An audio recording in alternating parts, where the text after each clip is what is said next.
sometimes my things get stuck. Today's subject is how to read the trial balance, what's the likely errors, and how to fix them.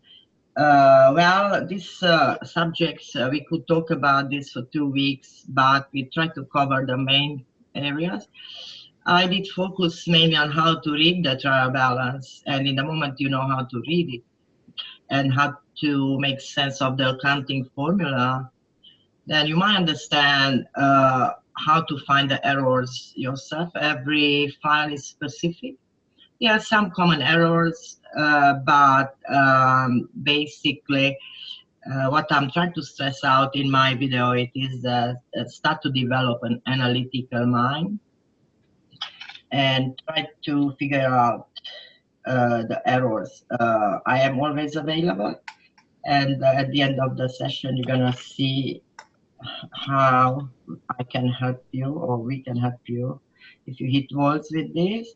But let's start to learn. I inserted this video and I launched it, and I would like you to type in the chat box if there's any issues with the sound. And if there's any issues, we'll come back to it and correct those issues. And let's just, Paula is going to be muted, I'm going to be muted, everybody's going to be muted, and all the comments I would like to come through the chat box. If the sound is okay, say sound okay. Sound not okay, please make your comments, and then we will reload the video if it's something wrong with the sound.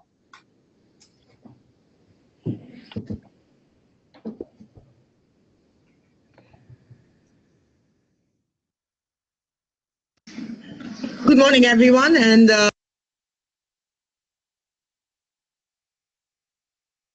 today is we are starting the bookkeeping training. It was a big dilemma for me where to start, but I would like to start with something very useful information for you. Today I'm going to talk about important reports we are working with, how to read them, and how to get them right, and what's the relationship between the financial reports we are using. You're going to start to learn how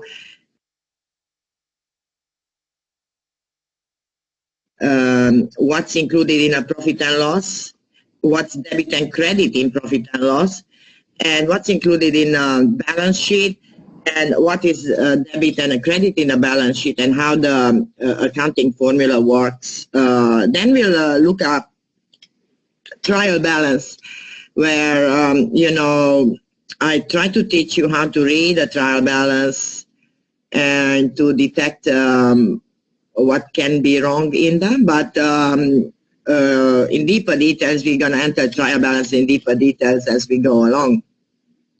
I would like you to develop an analytical mind when reading these reports and to understand them properly, because only then you can get them right when we work together on the files.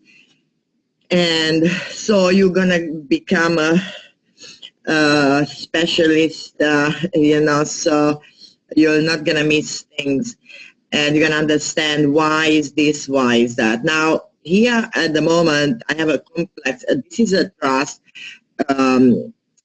profit and loss. Now, what we are interested in today, it is the profit and loss, balance sheet, and we'll look at the trial balance and why it's important. So these are the main reports we're working with. Xero has many others. And we'll learn about them, management reports, how to generate financials for clients at the end year. And they also have, when you go to Xero, look up the new reports. The new reports also includes now a cash flow. So, but today we're working with the basic ones, profit and loss, balance sheet, balance. Okay, so now here I have a trust which I prepared, and then We assume that everything is correct and I balance everything. So this is my work. Hopefully, yes, it's all good. What we analyzing. So when we extract report in zero, we have to make sure that the dates are correct. We can compare them with previous years, previous periods. And if we work with business with a turnover less than 2 million, then we always extract cash basis reports. we do not seek to work with accruals. I don't know,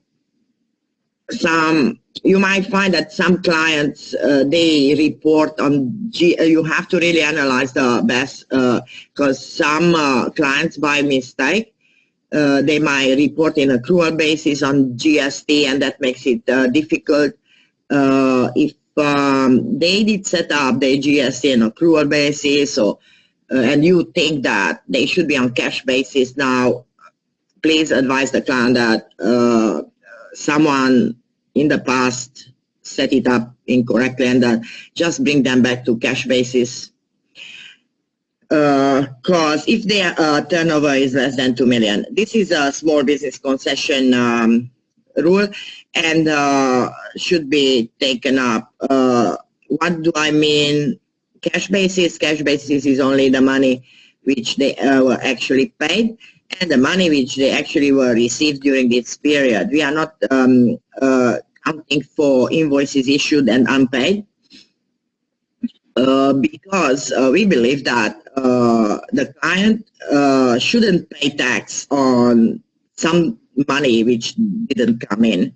So let's ignore the invoices and stuff at this stage. Now let's go. First, on the profit and loss, we're going to see income. Income is always a credit for us. Now, the trading account, which we call stock and purchases and closing stock, this we call it a trading account. Not every business has stock, and even this business, there is another concession for small business that if the stock doesn't move with more than $5,000 from 1 year to another, then we can advise the client, do not record stock, because this becomes irrelevant this in our profit and loss and taxation office, so we are allowed to ignore it. This client of mine, he likes to record his stock. Maybe he just got used to it before the small business concessions came in. But if it's not big movement between the stock, even if they count for it, they don't have to appear in here unless they actually want to see it. And client can choose. And then we can only advise them, but if they choose to actually record it, that's fine. So now, opening stock, it is the figure from the closing stock last year. So that's how it works. And now we make purchases against the stock. And then we end up with a closing stock. Closing stock is a credit against. So that's how a trading account works. Plus, plus, plus, plus, minus. And then we come up with a cost of sales figure. Gross profit becomes, yes, income, less direct expenses, which this cost of sales, we call it, comes against the income. So this becomes a gross profit. Other businesses like, let's say, contractors, like construction industry and stuff like that, they will have different things, materials, for example, against the sales. So whatever is a direct expense to income becomes cost of sales. That's how you have to look at it. And after this, we gross profit figure. So then it's income less cost of sales, gross profit. Now, to end up with net profit, we have operating expenses. These expenses are necessary to spend while operating the business. And we can see these headings. And yes, these are day-to-day expenses in order to keep the business going, including the wages. All right, so these are debit. Again, all expenses are debit. Income is credit. This is debit, debit, debit, debit, credit. And we'll come back to closing stock because this closing stock figure also appears in the balance sheet. But we'll come back to this relationship later. So now expenses are all debit. Now when you see a bracket here in this report, meaning that is a minus, you have to analyze that figure because something went wrong in the expenses. They should be debit. They shouldn't be in credit unless some refunds happen and put the accounting credit, but we don't like credits on the expenses. They all should be debit here nicely without brackets. Okay, so we analyze this, what's the debit credit. Now the balance sheet is harder to read because let's pull a balance sheet with comparatives here.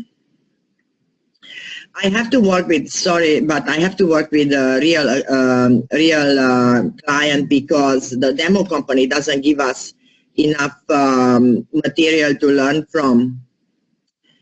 Okay, so what we want to do, it is July 14. No, balance date is June 30, because here he's asking you for a balance date, not the period. All right, so it's June 15. And then we can compare it with previous year again. Here you can take cash basis, but don't worry about and update this. Now, here we can see brackets and all that, and they all appear to be in one side, debit, credit, so it's very hard to read this, but this is where we start to learn how to read this. Now, assets are always debit, including cash at bank, cash on hand, debtors, trading account, whatever it is, other assets the business has, stock on hand. Now, when I said relationship between the profit and loss and balance sheet, now when I said the closing stock from profit and loss becomes stock on hand in the balance sheet, this figure.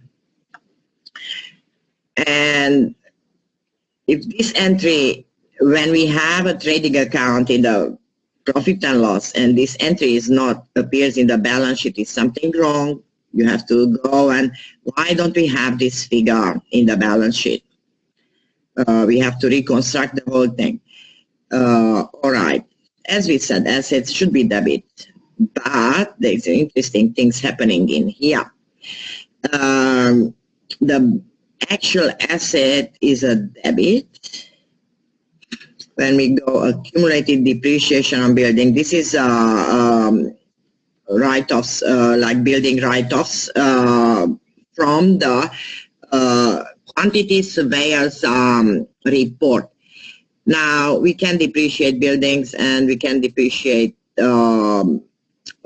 fittings, fixtures, and whatever they belong to the buildings that we're going to learn about this later. But this particular business has a few properties. Now, when we go less accumulated depreciation on any asset, This comes up with a minus. This is a credit. This goes against the asset with depreciating. So the asset diminishes in value. And means that we call this, why is in an asset area? Why didn't we shift it to liabilities? Because we actually want to see this nicely related to each other. So, and then this one becomes something we call a negative asset entry. This is a positive asset, this is a debit, this is a credit, and that's why it's in brackets. Different systems, they report differently, but normally what is in brackets looks to us as a minus, and we always have to know why. Same again, so don't forget, this is called a negative asset account once it's in an asset area. Now, accumulated depreciation is allowed to come up with a minus in an asset area, but not much else. If you see a minus in the asset area, let's except the depreciation lines, you will have to analyze that, because it means something went wrong. Assets, they have to be debits at all times, and just depreciation go against it with a minus. Let me see here. Motor vehicles, less depreciation. General pool, looks like now it was all depreciated, so but we still record it. We leave it in there nicely, so we actually know how many assets we got in the books are depreciated, but we still held them. What else I wanted to say here was that yeah, with a general pool. Now in the past you're gonna find some clients come to you from previous accountants, or you pick up a job, and so they have all kinds of pools, low value pool, long life pool, general pool, this and that. They might have a few pools recorded, but we tend to then analyze that that asset register. We have to ask for details from them. We analyze that asset register and we group them in one pool only. This is the new rules. We don't need to have 17 pooled assets. We can group them in one, and I encourage you to do that. It is a hard story for us if previous accountants who worked on the file didn't do it, but we tend to do it, and I expect you to actually somehow sort that out. When I only want to see one general pool in here. General pool depreciates at 30%. And additions to the pool depreciate at 15%. Additions during the year, it doesn't matter the date. And disposals the same, like we depreciate at 15. Now we will have a complete separate session on the depreciation figures and how the depreciation rules they changed in the last 2 or 3 years, and it is a big confusion there. But we will dissect all those rules and we will learn about them according to the dates when the legislation came in. That's a separate it's a complete separate session for us, but just for you to understand in general what the pool wants to do here. All right, so now we finish with assets. We believe they all should be debits. Even I've seen cash at bank when it's in credit, it means that the bank was overdrawn. Only then the cash at bank is credit with brackets here. If the bank wasn't overdrawn, then we got a problem. We have to go back and start to balance the bank. uh, credit cards are normally picked up here, but you can choose.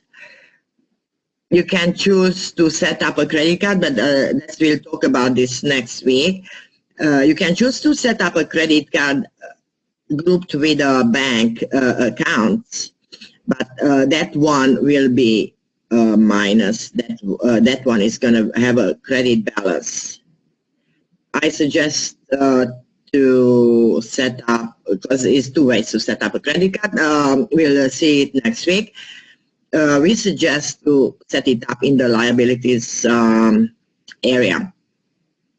But it's up to you, but as long as you can read it and why it's down. Now, the liabilities, we can see that liabilities, they don't appear in credits here. But this is just a conventional report. They should be credits, yes. They are all credits. And that's how we read the report. Even we don't have the bracket star, but that's how they don't want to put brackets all over. That's how the system reports it. But that's why I'm saying it's confusing, because even if we don't have brackets here, how can I say, suggesting a credit, these are all credits. And it is grouped current liabilities, non-current. So I'll talk to you about this. Current liabilities refer to assets which can be, how can I say, Sorry, here, I didn't mean to say assets, but I can correct this. When we say current assets, it is assets which they can be turned in cash during the year. And now I just missed a word, but I was about to talk to current liabilities. Current liabilities, again, which they are liabilities which are due to be paid this year. Current assets are the ones who can be turned in cash instantly, or they are not, so that's how you understand this. It was, I think I missed that one word, and just follow the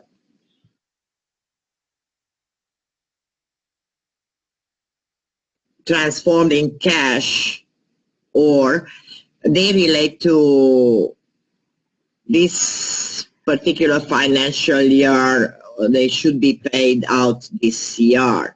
Non-current liabilities, they refer to longer term liabilities, and they will be paid in future years. But these ones to be paid this year, these are the current liabilities of the entity which should be repaid this year. Now, here with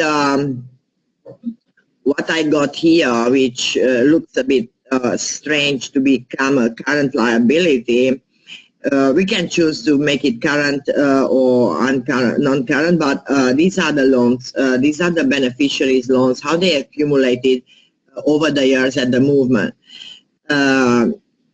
These are, because all these loans are in credit, meaning that the owners, they kept putting money in the business or kept buying assets with their own money, and supporting the business assets or business operations. Even when I say current liability and should be repaid this year, is not, these are just entries to the loans, and they will not be repaid this year. But when the business gets sold, they have a significant role when we value the business at the time and who gets what. So they've been recorded like this, we leave them like that, not necessarily. And in a case of a company, director's loan also should be a current liability in our mind, should be repaid that year or not that year, but that's a different area, and that's a higher advanced accounting for us. The director's loan is, we'll talk about it later. All right, so current, so how do you understand that? Like GST, for example, it is a current liability because it's due now. It shouldn't be there for longer than this year, 1 year. It has to be paid immediately. Creditors, we expect the creditors. Yeah, so be paid as soon as possible. Okay, so non-current liabilities, we got loans for some assets, loans for buildings, and that's where it comes. Here we record because we took a loan. This is the loan against the excavator. And then we record the interest against it, and interest hits, this interest figure hits the profit and loss. Yeah, so we'll learn about how to make entries against loans and finance a bit later. Now, what the interesting part is equity. So now, when you learn assets minus liabilities equals owner's equity. Now, this one equals this one, and that's the accounting formula. Now I want to show you how and why it does work, because what do you think that, how do we get to the $10 to match this? Don't forget, this is a trust. Current year earnings 75,000. It is the profit of this year, and I should have left the profit and loss open for you to see. Let's open a new tab. Zero, you can open a new tab, different things, so we don't lose this, so I can actually click to it and show you. And we have to pick up a date range. Now you have a chance to have a look.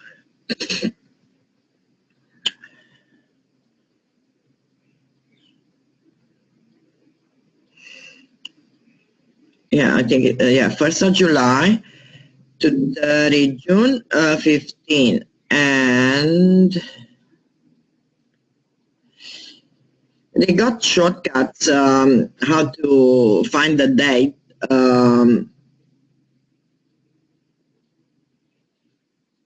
In Zero, but I never accomplished them yet, but I just do the normal ways. And don't forget, let's do cash basis and update this. This is going to bring us comparative just the way we've been. Now let's have a look. 75 and balance sheet 75, yeah? That's how we read it. And at the end of the day, this has to equal this. Why do we have a contra entry here? Because the trust distributes all the profits to their beneficiaries. We don't retain earnings. We take it out and distribute it to the beneficiaries. According to the agreement, what was the agreement, who gets how much percentage, according to the percentage what the client advised us to distribute. So that's why we don't, companies can retain earnings, and that's when MOMES comes up in here. But well, if you're struggling, or if you think that there's something wrong with the balance sheet, we'll discuss it and you learn a bit more the specific job we're working on. And yes, now if it's something still not clear, so then I got a tip. And well, again, we have to really have a look at the date. So sometimes you get scared. Oh, what's my trial balance? But maybe the date is not correct. You know, sort by account name or account code. Like you can come up with codes, your choice how you want to report this. Now, I just don't know why the system always gives us, and same is in my system gives us the movement in the last month, and then it's a bit confusing for you that when we want the yearly trial balance, we have to ignore this. I don't know why. Picks up the very month which we report on, and then this is year to date. We actually want to have the report at the end of the year at the moment. I mean, when you want to report for the month, that's one thing, but see, trial balance is the movement from last year to this year to come up with whatever. So these are the entries which they moved last year balances to this year. And again, let's have a look what's in credit, the revenues. And let's see, where does it pick up the trading account?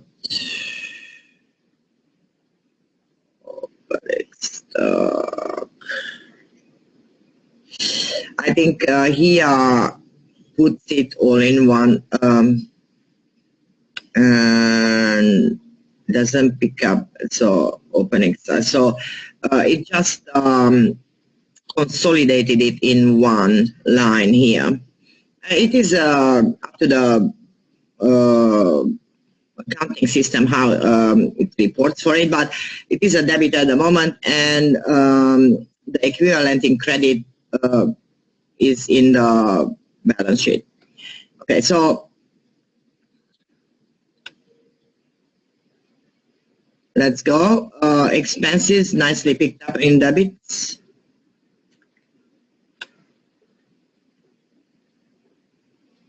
And the closing stock, yeah, it did pick up the closing stock. So I was looking for that one. Very good. And closing stock is in credit. Okay, so buildings again. See how nicely we can see debit, credit, debit, credit. This is a bit more obvious than the balance sheet where you have the negative asset on the debit, credit. This is more obvious. What I suggest that if you really want to see only this year's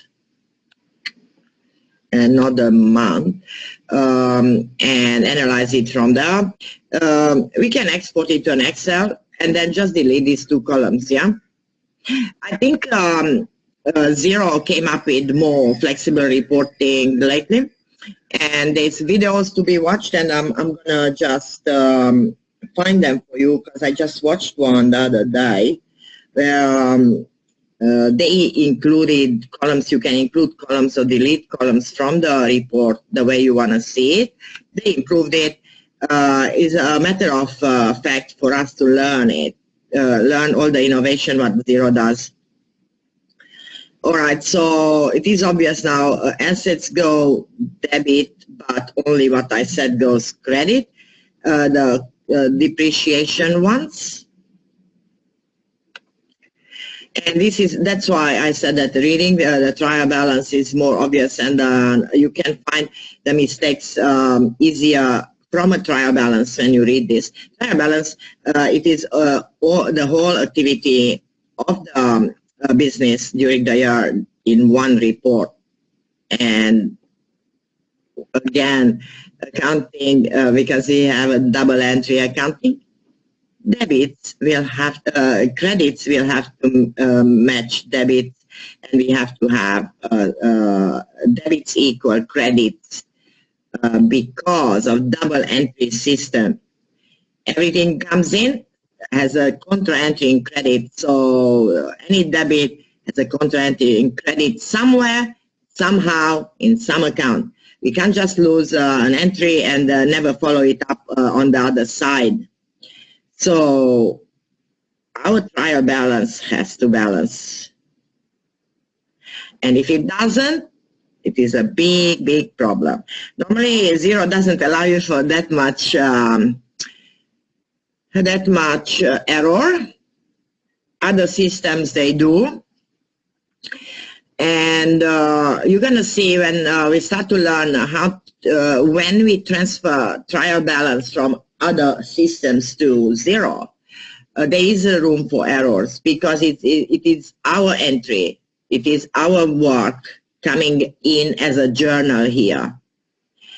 But that's we're going to learn it the next couple of sessions, how to transfer the trial balance. That's a very complex procedure, but you're going to be very proud if you accomplish it. And I'm going to insist on it. And probably we're going to come back 2 or 3 times to that, just to repeat the procedure and find the things which we didn't accomplish earlier and to perfect this procedure, because I think I discovered the best way to transfer trial balance from other systems here, and other accounting practices, they just didn't even think about that. And I talked to a few accountants, and they've been surprised that I discovered this method, how to actually transfer trial balance from another system to zero. What do I mean? So then we can issue financials according to that trial balance. Others, they didn't figure it out. Others, they don't want to use zero because if the ledger, the complete ledger is not in zero, then they don't want to touch it. They don't know how to go around it. But you and with us, you're going to learn that trick, and which is still a mystery to others. Okay, so then you're going to also understand why we're doing that and how good is that. So trial balance has to balance. This reflects entries, debit, credit. Something here has an equivalent somewhere. And that's the story that when we do journal entries or we do stuff, we actually journalize it to the right account, and we don't make mess around here. Journal entries, yes. I'll teach you more about that, but journal entries, they have their own meaning, but we shouldn't abuse journal entries to do interesting entries to hide things somewhere, trying to hide it in all kinds of interesting accounts, because I'm coming and I'll find them for you, all of them, and you will have to redo them, or you will have to explain it to them, why did you do that?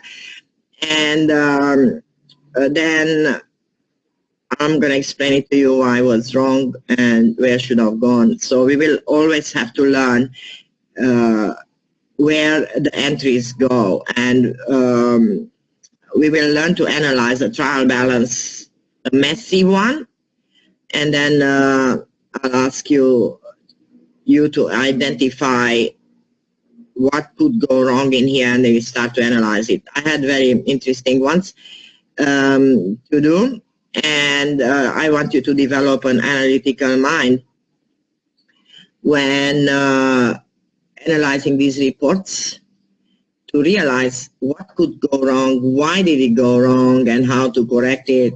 And that's that gives you the skills which probably others they don't have, because once you analyze a trial balance, and you should be able to detect the errors in it, or what it might be wrong, something, to have the eye for it, that this one is just doesn't look right. Let's see and investigate what happens there. So trial balance. We work with trial balance, and trial balance then is dissected into the balance sheet and to the profit and loss. We're going to find the same figures here. Trial balance is the sum of all transactions which they match. Profit and loss.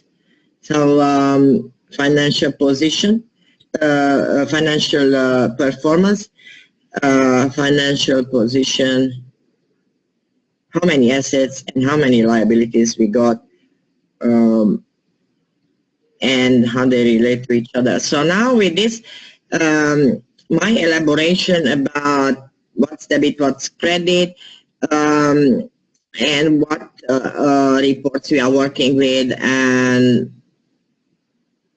how to read it, think about it, how they relate to each other, and when courses in bookkeeping, they teach you that, the accounting formula, yes, but you actually have to realize why it's working like that, how it's working, and how important it is to understand the accounting formula they want to come up with, plus the double entry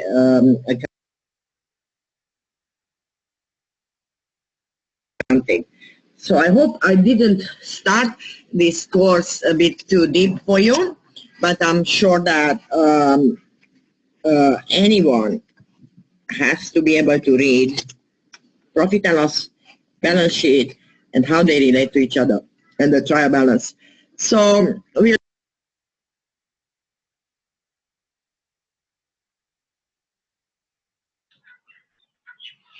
All right. Hope you can hear me now.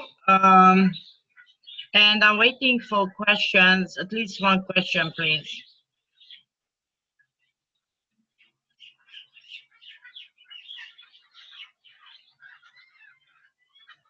Paula. I don't have any questions. That was very thorough. It was yeah, good. Well, what was your experience, and where clients they make mistakes? Where do you think is the most mistakes they make? Or previous bookkeepers before you pick up a job, did you find something specific which they all kind of tend to make? I had one recently actually where they put a loan repayment in as an expense, and they hadn't got the loan in there as an asset and as a liability. Yeah, that's very common. Yeah. And you know what we're gonna do next week, Paula? We're gonna bring that up, and we're gonna reconstruct the loan, and so then we're gonna put the repayments against it correctly. Next week we're doing. That's what I had to do for them just yesterday actually. Okay, so then you're gonna show us how it's done. Then we're gonna dissect GST repayments, because that's a confusing story. Whatever the loans, how the interest goes, all kinds of different things. Superannuation is always picked up wrongly, but those are specific ones for next week. What I wanted to show you on this screen before we go to the next is there is a link here, and I want someone to actually test it. Someone to test this link. My video is on YouTube under here, under private folder, which is not open to public, but probably to the ones who actually have this link. So that's where you can review it. But of course, you're gonna all get it as an attachment to our session. Someone willing to test this if it opens up for us?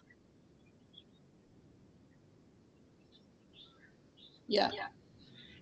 Yeah, just test it if it's working. If not, I have to make adjustments to that, so everybody can actually. I did put this link in the just in case that under our recording, which is gonna go out, the sound might not pick up, and then for the ones who can't hear this video from the recording, they can actually watch it from this link. Is it working?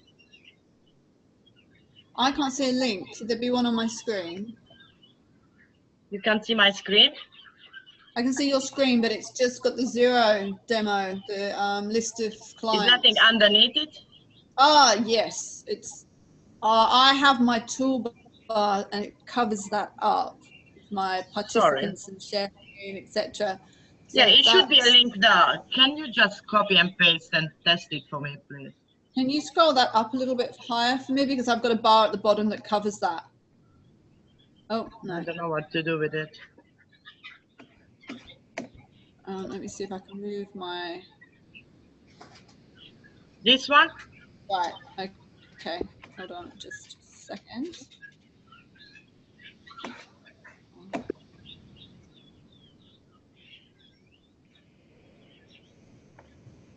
Yeah, I somehow tried to make sure that nothing covers it. Could you paste? Could you copy paste? I don't have that on my screen at all now. I've got a. You don't have it on your screen? No, I've got a list of the. Oh, there it is. Okay, hold on, because when I'm trying to copy it, it goes too small, and then I can't see. So it's not available. Somebody's saying, yeah, probably, yeah. Yeah, I'm not able to, because I need to make my screen smaller to pick up the snipping tool. And when I make my screen smaller, anyway, somebody is saying it's not available. So basically, when I'm gonna attach it to this recording, you know, it is gonna be available because we're gonna pick it up from Drive. Yeah. So don't worry about it too much. But it's good to know that whoever's watching this video in the future, you know, they will actually have to. So I can go in there and make it, but I didn't want to make it available to public. But we'll make sure that everybody who's watching this presentation will have access to it from the Drive. And I'm just testing things at the moment, because in the moment we're gonna put the course in Course Genius, you know, I am testing things, how our videos actually uploaded in Course Genius, they're gonna work. Yeah. So bear with us, but don't worry, that video is gonna be available attached to this communication and in Basecamp. And for outsiders watching this course, they will have it attached to their email coming out after the session. Now, I read something. So in this story, it is that if we understood things, a profit and loss report is only as good as the balance sheet is correct, isn't it?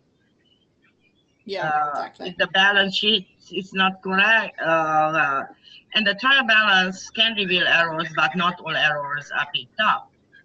Why not? A fact sheet is going to come out to you, where experts, they explain it. Why not? Why they are not picked up, and what kind of errors they are picked up, what kind of errors they are not picked up. Now, zero doesn't allow too much margin for error. They try to actually do a very good system, but in the moment, as I said, we have to upload the trial balance as a journal entry, then errors can occur, and so we're going to learn why they occur, how to go back and fix them. I can't analyze all trial balances of the world today, but we'll have some general idea. See the fact sheet, and I'm going to bring it up to you to see how comprehensive it is. And the fact sheet I prepared for you has a few examples in the Paula. So was it quite okay, Paula? Yeah, that was good. I've still got that list of examples as well, which we can use. Yeah. So there's some examples in the, if you have hard problems to solve, yes. And errors, basically, they can be fixed with a journal entry. But only then, do not attempt journal entries before you know what goes in credit, what goes in debit, because then, you know, is a big problem. Putting things, so what I wanted to say here, putting things in the wrong side. Suspense. Probably suspense should be spelled with S here, I guess. Suspense account, people, they put things in suspense account and leave them there. But the story is that suspense account should be only a temporary one and should be cleared after consulting with the client, consulting with us, or we have to make decisions of what's in suspense. That can be used just as a temporary solution. And next thing, so the fact sheet is going to explain for you. Errors are of two main types, like errors not affecting the trial balance, where the trial balance still agrees, is still balancing, but there are still errors in there, are not revealed. So they are concealed, and there are a few categories of those.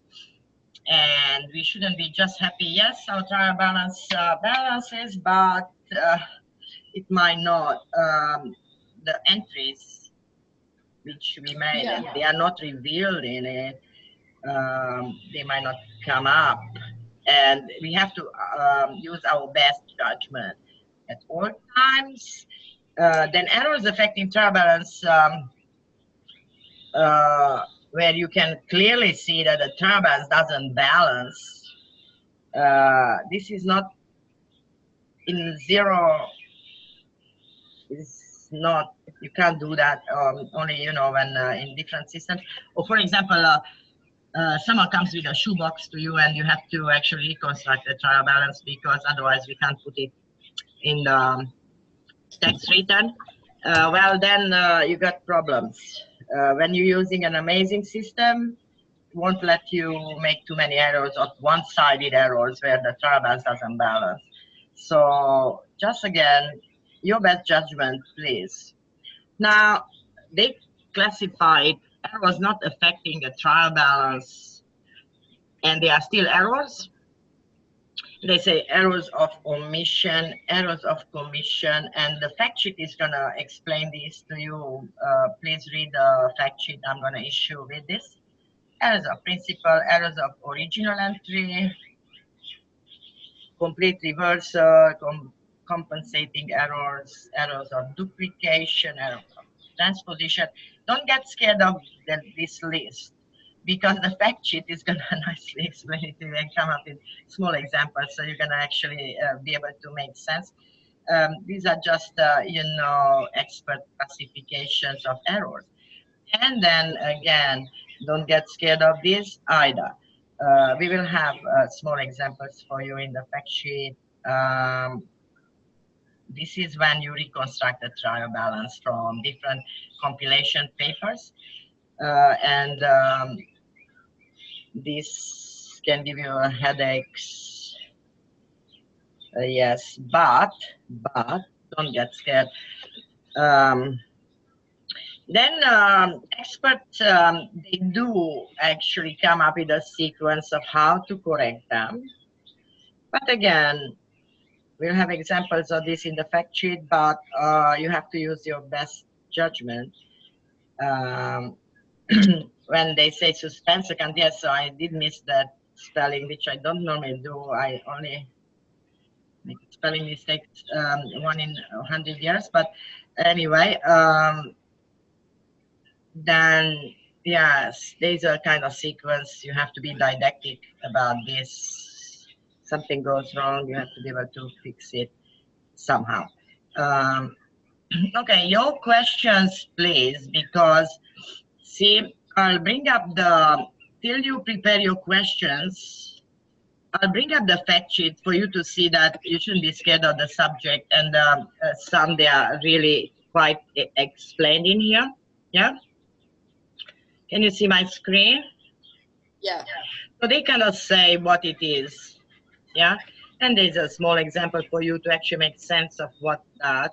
You don't have to remember those headings, but just to start to understand where errors can occur. And I got actually explain it twice in here. Once and twice. And then corrections. And because, of course, we can't cover every error which occurs. I need your questions. Anyone has a dilemma today, and I'm happy to answer, please.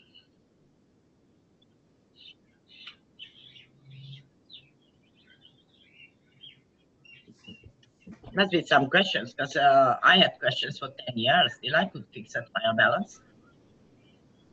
Huh? From my mentor? Please. Anyone got any problems at the moment that we can help with? Anyone who can't understand why is this debit, why is that credit, why this happened, why this didn't happen, please. I learned the trial balance for 10 years. I didn't get it right for 10 years. After 10 years, when I did get it right, I said, aha, now I understand. So please, girls, questions, please.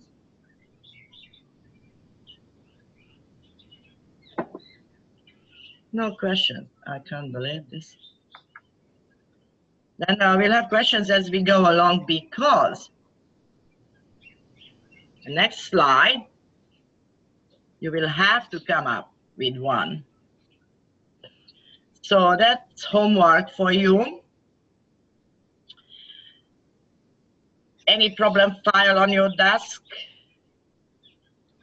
You schedule a support session with me. Any problem, small or large? And then we'll try to look at the trial balance, to try to understand what went wrong. And then what I want to from you to sign that feedback after the session. Could we solve the problem? Or even if you're not sure and you just want us to have a look at your balance sheet and your profit and loss and see if we can identify any problems. So if you don't have a problem that you know about, but you want us to have a look at what you've got, feel free to send that to us as well. Exactly, because you might not realize there's a problem, is it? Just if you really want to get right a file or any file, and we would like to see perfect trial balances, isn't it, Paula? Would it be nice to analyze a perfect one? Saying that, oh, there's nothing wrong with this.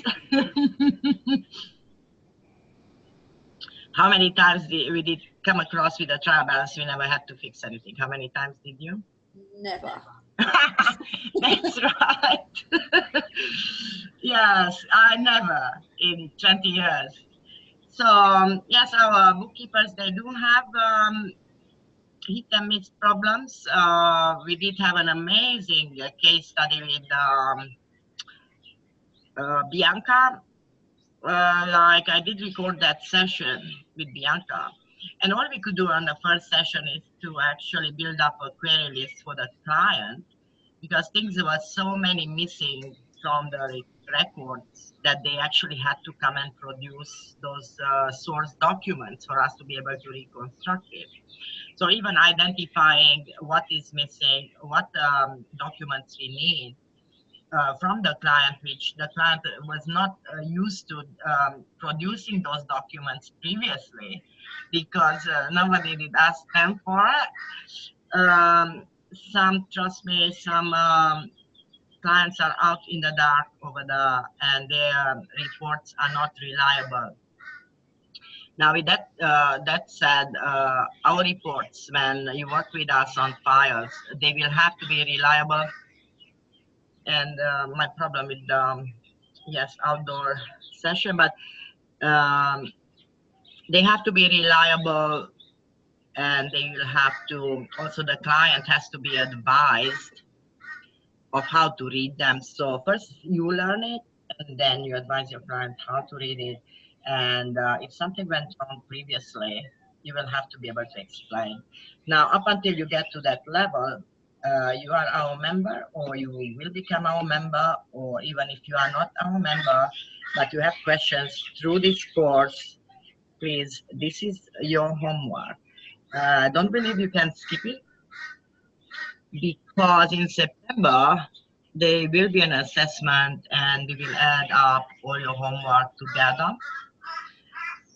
And it looks like, yes, we will add up all your homework together, and we will have individual assessments with everyone. This year, yes, maybe you'll be privileged to have an individual assessment session with us, because in that moment, everything is going to become clear to you. Please do not ignore the pace we working on once a week. Whatever load is once a week, please try to follow it up. Find 1 or 2 hours in your quiet times and just do your best, because come September, you don't want to have 12 tasks to do in one day and you're still not aware of what we trying to teach. It's up to you to make the most of what we want to teach you.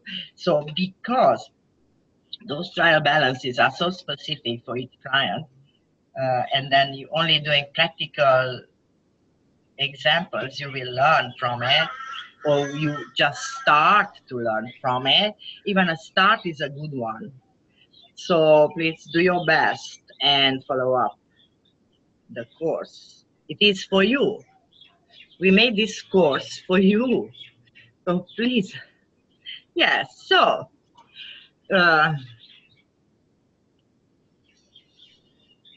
Naomi has a question. yeah, Naomi said that yes, the every balance sheet and profit and loss tells a story. Now the story is more about the client. He has to tell you the story. And yes, it is like a story. You have to be able to read it like a book. It has to tell you the truth. Yeah. And in the moment you realize that it's not quite the truth, which the profit and loss and the balance sheet is telling me, then we will have to dig down up until we find the truth about it. Whether interrogating our client a bit further, whether we request for more source documents, when we just sense that something is not right that's how your client has to understand. The profit and loss and balance sheet has to tell a story, but a true story, not a fiction. Is that right, Paula? It is, yeah. So that's Naomi. Does this answer your question or not? Yeah, Naomi, she's free. You are still lagging with your weekly sessions with me. Just come in and let's tell the story. Will you?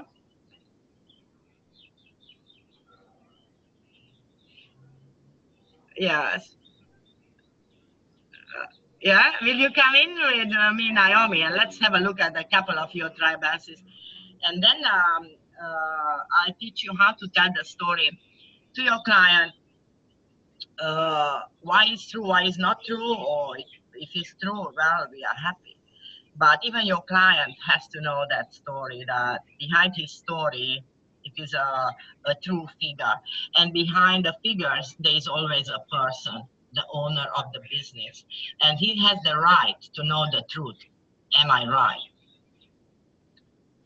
Yeah, he might have a lot of cash in his bank, but he doesn't really.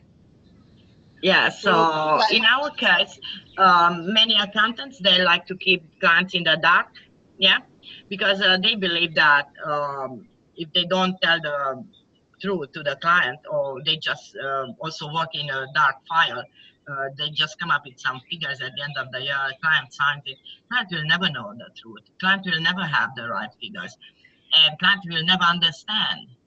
The modern practice actually advises the client, opens their eyes, and we explain to the client, this is what we've done, this is why it's correct, and the client has the right to know and has the right to understand. We are talking 21st century here.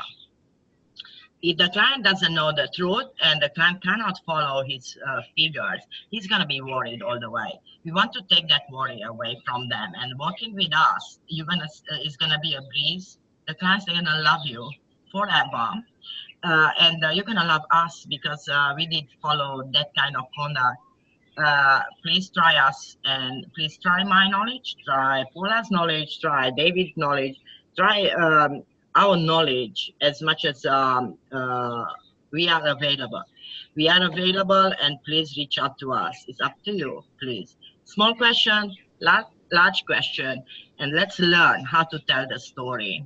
And next time, in the moment we fix the story with Naomi, she's gonna tell her story, how we did fix the story. And I would like to have Naomi. Because another challenge for you, and you are not, you don't see it coming yet, the real assessment of yours, it's gonna be you to choose a subject which you've been challenged through this course, and your aha moment, how did it come to you during the course? And you will record a 10-minute session saying that, yes, before the course, I didn't know how to tell a story, but now I can. So please listen to mine, something like this. Naomi, this is a very good example. And I'm expecting Naomi to show up with her questions, please. You are already lagging 2 weeks reaching out to me, so I am available, and would be a pleasure to sit with you, Naomi, and with each one of yours. Please reach out. That happens a lot. It won't happen again, Naomi. I promise. Promise. You won't be scared with us. You're gonna be happy over there. Just ask the others. Ask the others, how do we fix problems? And you have to be patient with yourself. We'll do one step at a time, one revelation moment at one time. And you're gonna be this aha moment bookkeeper. Everybody else is gonna be lost. Everybody else's clients, they're gonna be lost, except yours. Yeah, I promise. What Paula does think, can I do this, Paula, or can I keep my promise? Yeah, I think so. We'll all work together. Yeah, I love my girls.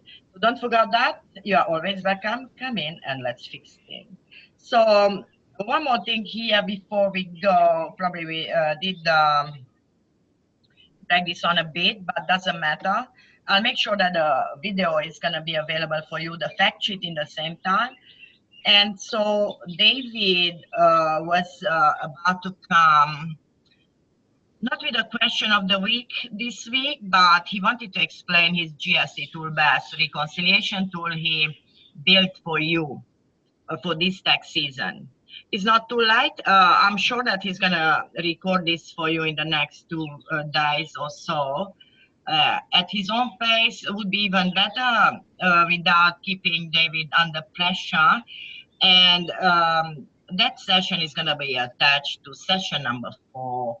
How to go from raw to pro.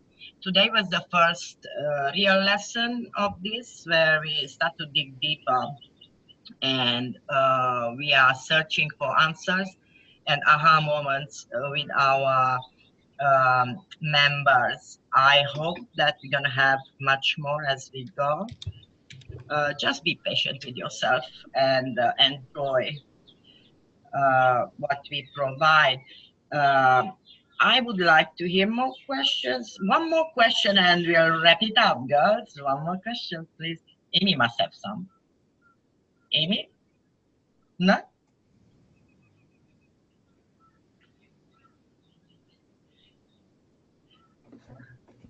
With Amy, we do have a lot. But at least Amy, she's a very active member, and she comes to sit with me every week. Please make sure that you spend your time with me. as many times as you need. And every time you find a small opening in my calendar, please just step in and come in. And with Holly, Holly could also do sessions at the end of the day. I am happy to actually accommodate appointments with you after hours if is necessary. So yes, don't be shy. I have some question.